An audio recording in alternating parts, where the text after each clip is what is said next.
Sides to Pick From by Chelsea Wynn. This day at noon, when I was walking home from the school I teach at, I bumped into this man. He was running around town like a crazed animal, screaming, "Panic! War is coming! Those who haven't picked a side must pick, or else you're sure to die. Well, you all might die anyway, so just choose by whose hand you'll die by, so choose wisely." I feel that we need to pick a proper side now. As the head of the family, I am in charge of the family's safety, Tom's father stated before dinner. Tom didn't like the tone in his father's voice. It sounded like his father meant that he was going to pick a side for Tom's family, not everyone in the family pick one together. Father was always worried about the safety of the family, but he almost always relied on the advice of others, even if the advice was very biased. Tom had never liked how his father never made decisions without the thoughts of others. But Tom was just 11, the second youngest in the family. Timothy, or Tim, was the youngest. He was only 5. "What is Dad talking about?" he asked. Tim wanted to know a lot of things, but he didn't know a lot, at least not yet. "You'll learn about war when you're older. Dad is talking about war," Tom replied.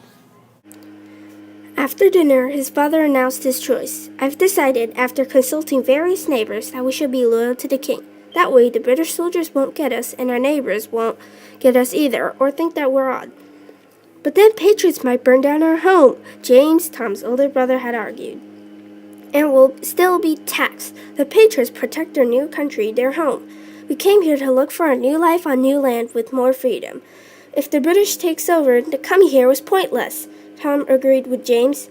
"What you say is true, James and Thomas, but we are not fighters. We are pacifists. I choose to remain neutral," Tom's mother firmly stated, and then his older sister Anne agreed with her. "But we can still support our side by sending over goods and sheltering soldiers that are on our side. Also, we might die anyways, but dying for our country or our home is still better than a cowardly death." Tom had said this, but he felt a jolt down his side. "What if my family gets into trouble because of my choice? What if being loyal to the king really was safer?" he thought. His mind was spinning with the decisions and possibilities. "Stop it, Thomas. You cannot fall to indecision. You have to stick with your own opinion and your own original thoughts." Tom quickly shook off the feeling. "But what if I'm wrong?" he thought. "Enough with this nonsense, Thomas Legton. Go to your room immediately." Thomas's father never called Thomas by his whole name unless he was really, really angry. Tom stomped off. "Fine," he thought. "I'll show him the dangers of this world. Always cowering, never making his own decisions. If I get caught or captured, then it's your fault, Father." Tom had decided to run away, but just before he slammed his bedroom door shut, he shouted, "You don't have to fit in or be so careful. You do what you think is right." Boom! The door shook from the force of the slam. For the rest of the evening, Tom pretended to be asleep. Then after the sun had completely set for quite a while, Tom got up. He gathered up his blanket, folded it up, then put it into a flour sack he had found a few days before. Then he put on his coat and his socks, and he opened his bedroom window. He climbed out and he sat on the windowsill, looking down at the yard below. The cold air whistled in his hair. A bug flew by. An owl hooted near Tom's destination, the woods. Tom took a deep breath. "You can do it, Tom. It is only 1.5 stories tall because the bushes are half a story. The branches will slow down your fall and catch you." He jumped.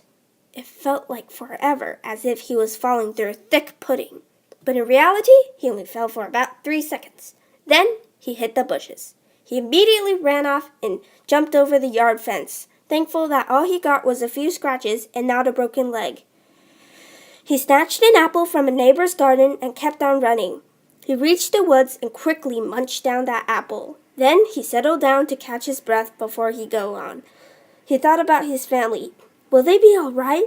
Then again, the feeling of doubt struck him again. If I really cared about my family and if I was really brave, would I run away? The truth was, Tom loved his family, but he had his stubborn ways of doing things. Now he thought about it, he didn't have a real plan. He didn't know when to go back home or what to do after, but he knew where to go. James and his hideout. Last year he finished building the hideout with James's help. Only they knew about it, and it was hard to find. He ran to the deepest part of the forest, to a very dense cluster of trees, a thicket. A very noticeable birch stood about 10 yards away. Yes, this is the place, Tom thought. He crawled through some bushes and then under a big oak tree. The branches of the many trees made a cage-like structure, so Tom and James hollowed it out and tied some more branches to the floor. They also rearranged the bushes so you can't see the inside of the hideout from the outside, but you can spy on the outside from the inside of the hideout. They dug down the floor so it was much lower on the inside than from the outside, so they can almost stand straight up. There were bricks stacked up near the entrance of the hideout so you can get in without stepping air and falling into the pit. This is still the best place in the world, even at these dark times, Tom thought. He scraped up a pile of freshly fallen leaves and emptied his flour sack. He put the leaves into the flour sack so he had a pillow. He liked the woodsy smell of the leaf pillow. He covered himself with his blanket, and he fell asleep almost immediately.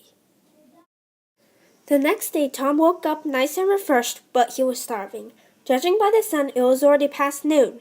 He crawled into the bushes surrounding the hideout and picked some berries to eat. A lot of berries to eat. James had told him that in case of an emergency, or if he just wanted to, he could eat the berries. They're edible. I saw them in the market before. I'm going to taste one right now, James had told him once when they were having fun in the hideout. So now he feasted on the berries. They were so good. They seemed to be reassuring Tom that there was hope that they would survive the war, and that sometimes things won't be as bad as it seems. He piled his blanket onto his pillow and he crawled outside. Then he ran to the gigantic birch and climbed up the tree. He looked to the direction of his home and he could see the chimney far away. A sad feeling washed over him. How he wished to have James and Nan arguing in the kitchen, and his mother's cooking, and Timothy asking funny questions. I'll just tolerate this 2 more days and 1 more night, and I'll allow myself to go back. He climbed down from the tree and he set off into the forest to gather fallen branches, leaves, vines, twigs, moss, and mud to improve his hideout. He first tied up the branches to the floor more securely and bent and tied more branches so the hideout was even more hidden. Next, he started mudding, as he called it. First, he piled the leaves and some twigs around the places where the bent branches met the floor and around in between the bricks that act as a stairway to the hideout floor, and where the ground caved in to form the hideout. He then covered them with a mud to make them harden up and stick together after drying. Now my hideout is even stronger and even more well hidden. Hopefully, no one will stumble upon here. This place is like a second home to me now, Tom thought. After the mud had dried, Tom was already fast asleep. The next day crawled past as slow as a snail, as slow as a slow snail. Tom dumped the leaves out from his flour sack pillow, did more mudding, and picked more berries to eat. He tried to ignore his growling stomach the best he could. But finally, the sun set and the time of the return of Thomas Lechton arrived.